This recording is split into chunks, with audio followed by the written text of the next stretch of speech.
¿Cómo están? Bienvenidos a Última Mirada. Hoy vamos a conversar con una abogada, Elisa Walker. Ella es socia de la oficina de Sarmiento, Walker y García, abogados. Y además han prestado una atención particular a un tema que nos interesa mucho a todos, que es este concepto de la educación protegida. ¿Qué significa todo eso? ¿Qué posibilidades hay? ¿Cuáles son las cosas contraproducentes que una idea como esta puede generar?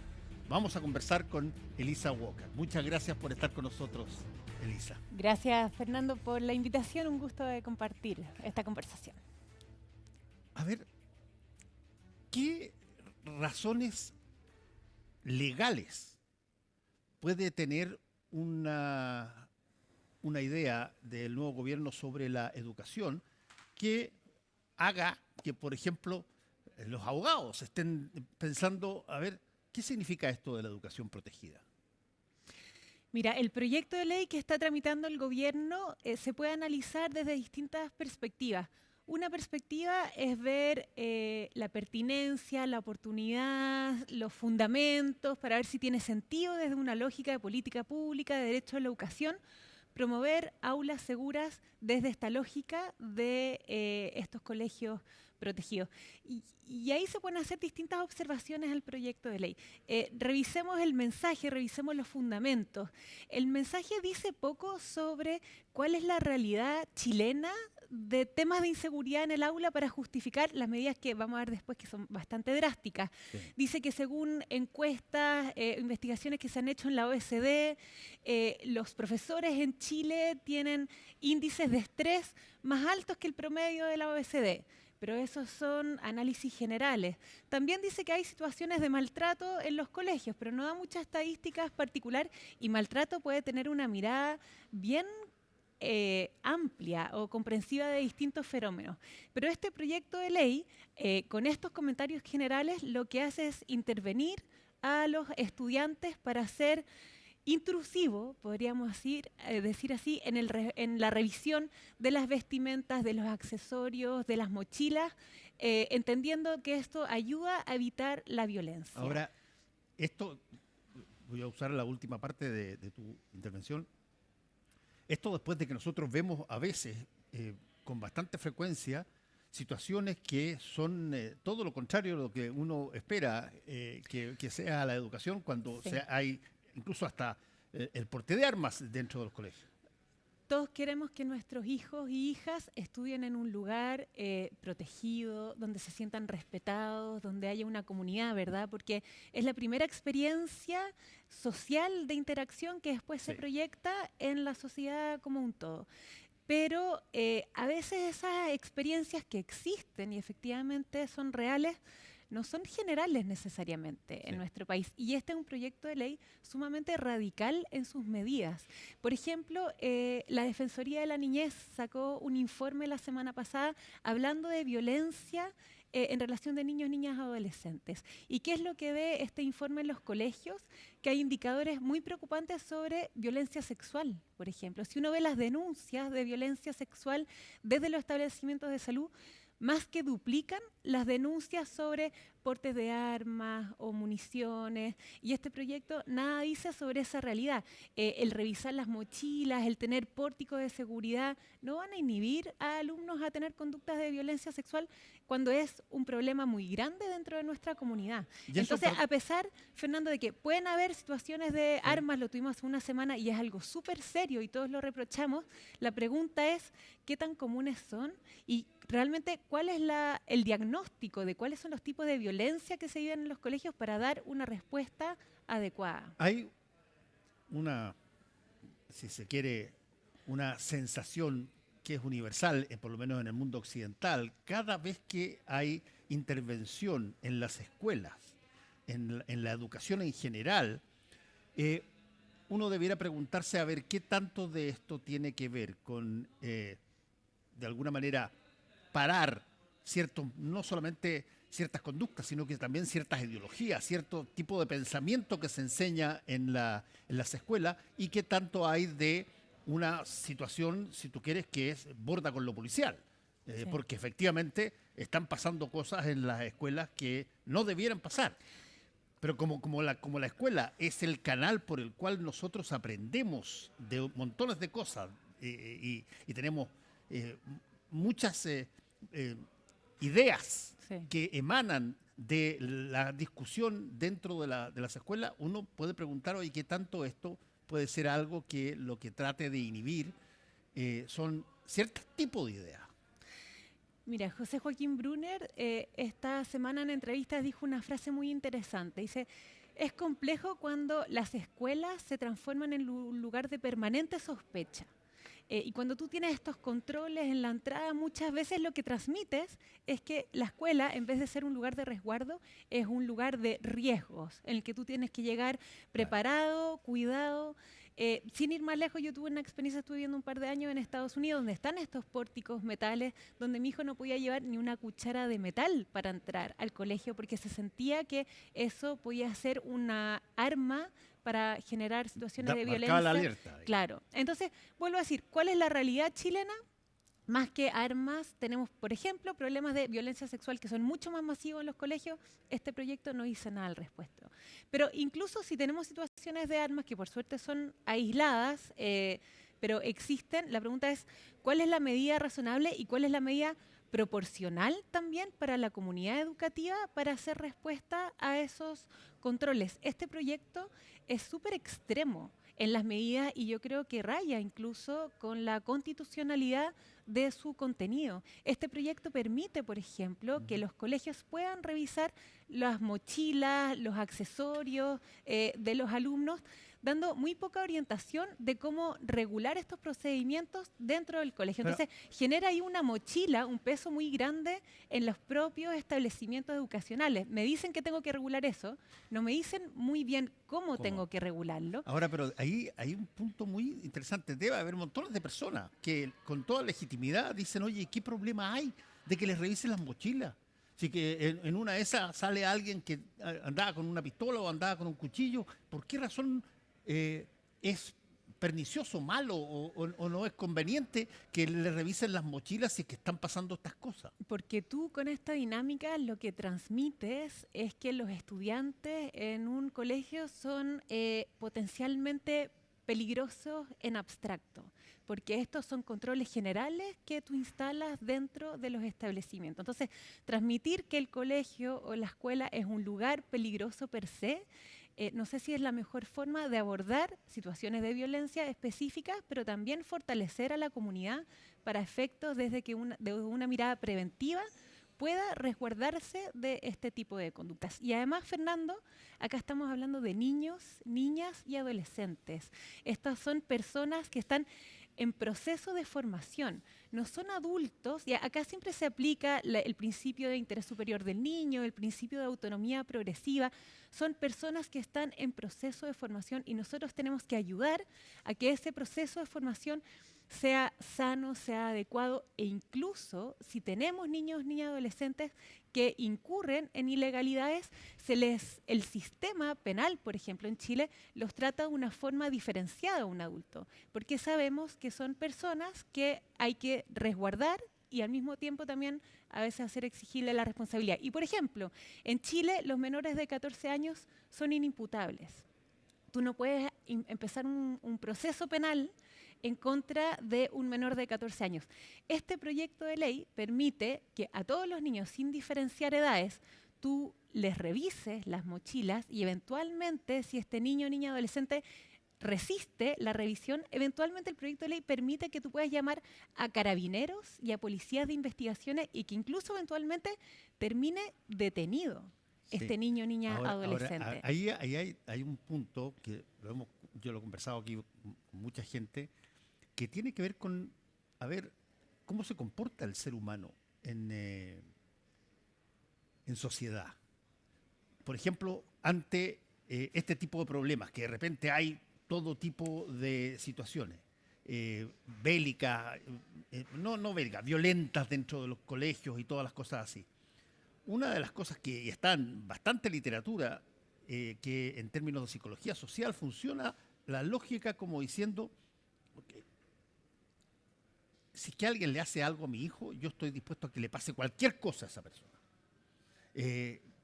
Ahora, si mi hijo hace algo con otra persona, hay que discutirlo y ver qué cosas fallaron, etcétera. Sí. Pero de alguna manera siempre hay una mirada del otro como Más potencial draconiana agresor que es también. mucho más fuerte Sí.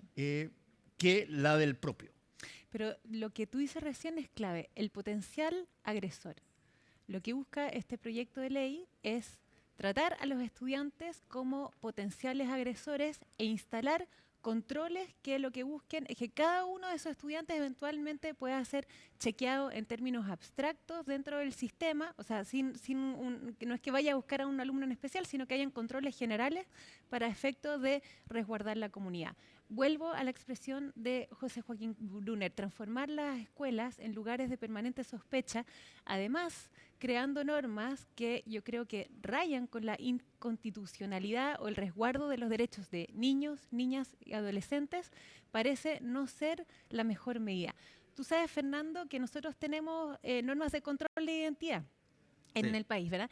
Tú sabes que las normas de control de identidad no pueden ser aplicadas a menores de edad, ni a 12 años, ni 14 años, ni 17 años, porque entendemos que los niños y niñas adolescentes tienen un estatuto especial de protección. Tenemos la Ley de Garantías de la Niñez, tenemos la Convención de Derechos del Niño. Entonces, insisto, todos queremos que las escuelas estén protegidas, todos queremos que nuestros niños y niñas estudien en un lugar de resguardo, pero no por eso tenemos que dejar de considerar que la protección no puede pasar a llevar a esos niños, a esa comunidad, e incluso a esos niños que tengan conflicto con la ley, porque acá no es que uno se tape los ojos y no es que uno diga no existen estas situaciones de violencia o no hay que exigir responsabilidad de los niños, no es eso, el punto es cómo tener medidas adecuadas. Este proyecto de ley regula procedimientos sin muchas bases claras para efectos de revisar los accesorios, revisar las mochilas, eventualmente tener estos pórticos de seguridad.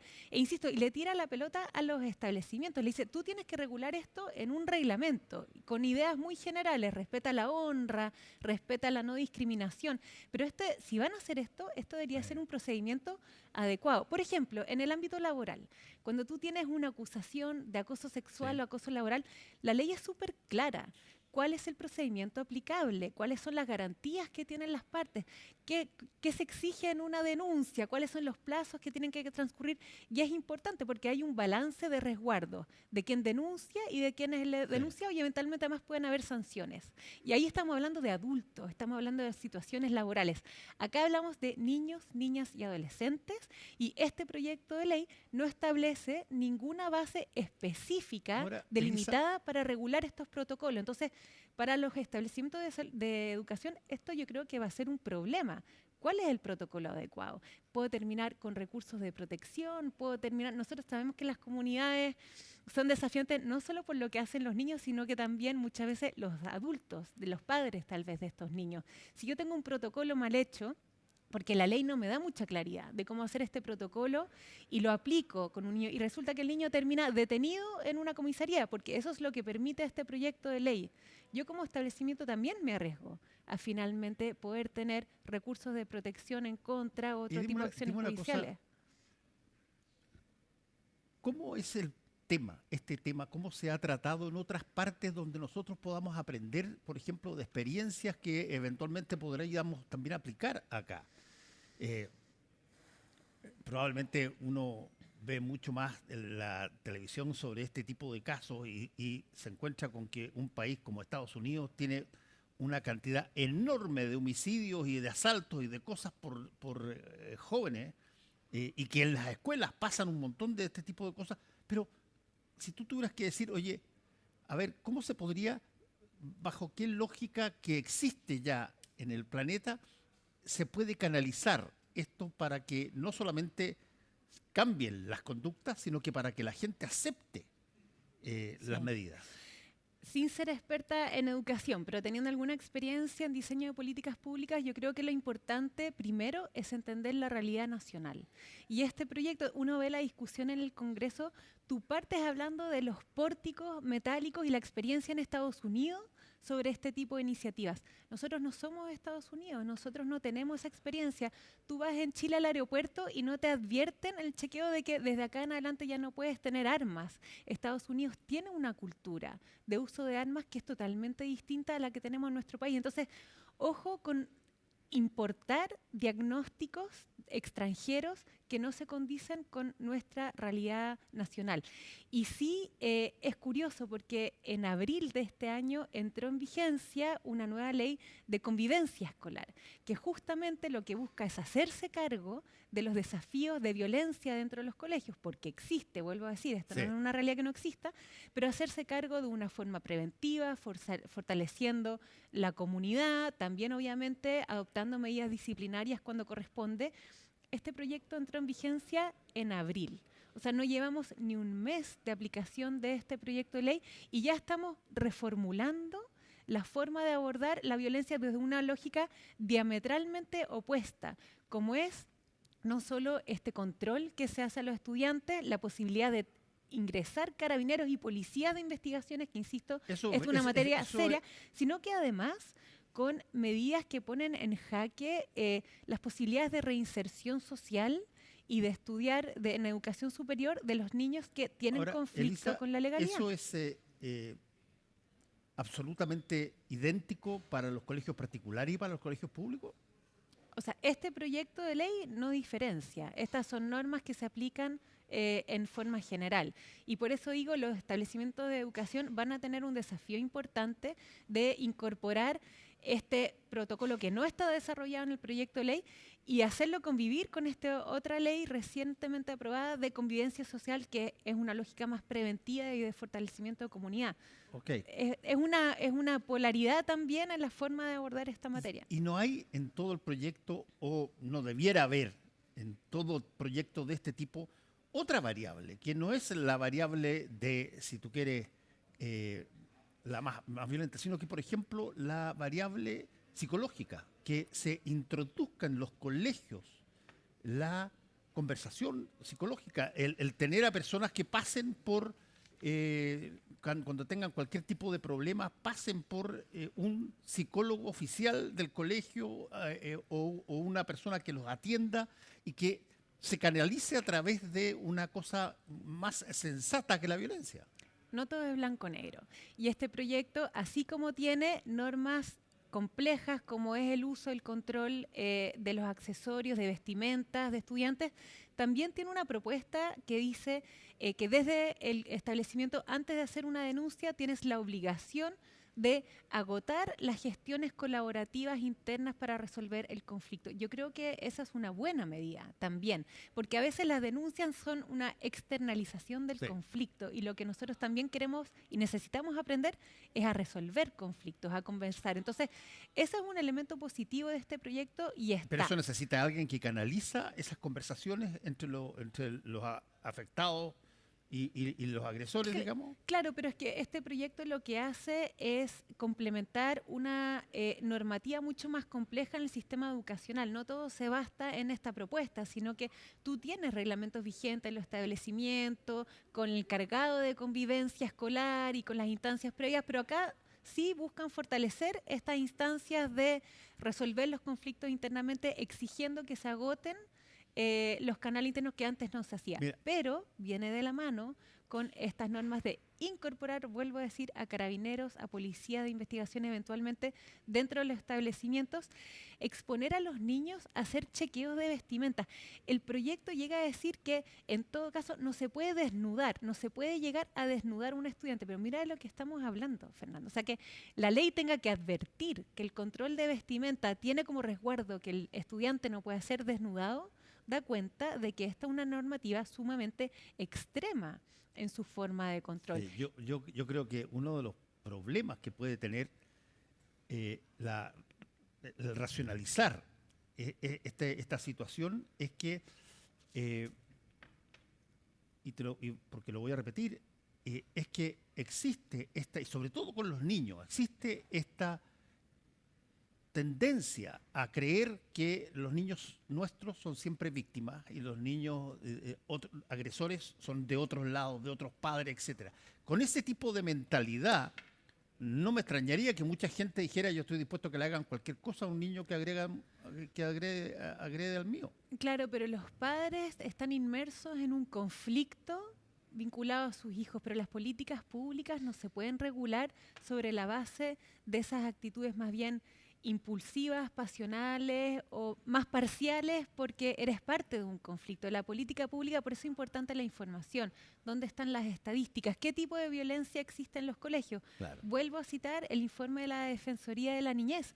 Uno de los problemas serios que tenemos es violencia sexual.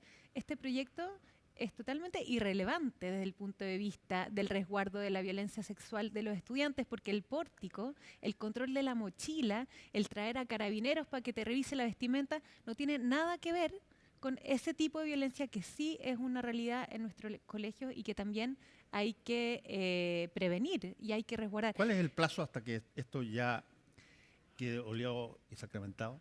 Este proyecto de ley se está tramitando con mucha celeridad. O sea, dentro de un mes el proyecto ya fue aprobado en la Cámara de Diputados y va a empezar su discusión en el Senado. Está con urgencias y yo entiendo que según la agenda del gobierno es que en pocas semanas, tal vez incluso dentro de un mes, este proyecto sea una realidad y se transforme en ley de la República.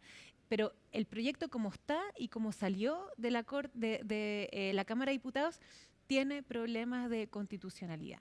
Y por eso yo espero que en el Senado sea revisado con calma, con esta mirada desprendida que felizmente tienen las políticas públicas, que es poner en el balance los conflictos, hacerse cargo de la realidad, pero sin una actitud más bien impulsiva. El tema de la gratuidad es sumamente complejo.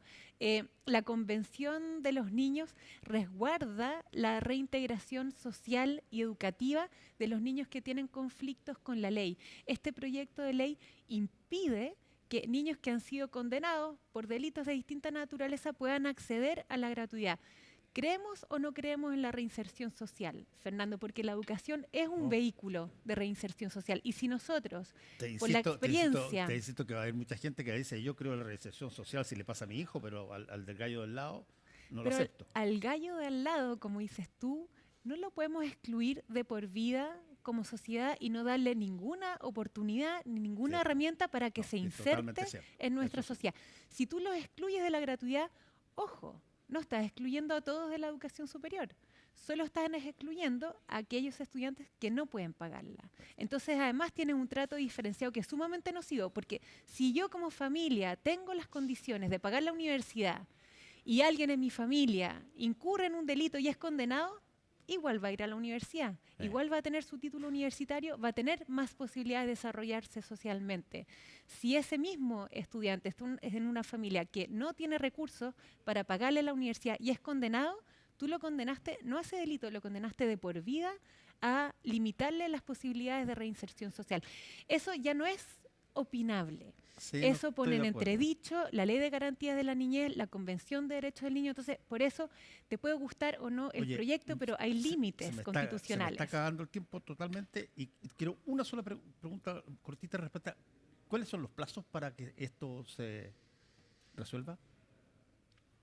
¿Esto se resuelva en qué sentido? ¿En que se transforme en ley o que se transforme en... Bueno, ahí depende, porque como yo decía, se está tramitando con urgencia en el Senado y puede ser que si se le da prioridad en la tabla, como se hizo en la Cámara de Diputados, no sería sorprendente que dentro de un mes o una semana esto se pudiera aprobar. Pero como tiene problemas de constitucionalidad el proyecto y ya hay diputados que en el primer trámite constitucional hicieron reservas de constitucionalidad, es sensato esperar que este proyecto se va a llevar al Tribunal Constitucional y va a haber una discusión ahí que va a alargar un poco más publicación. Elisa Walker, muchas gracias por haber estado con nosotros contándonos de esta situación que, por cierto, afecta a todos en el país porque los niños son nuestros y la educación es intransable. Queremos.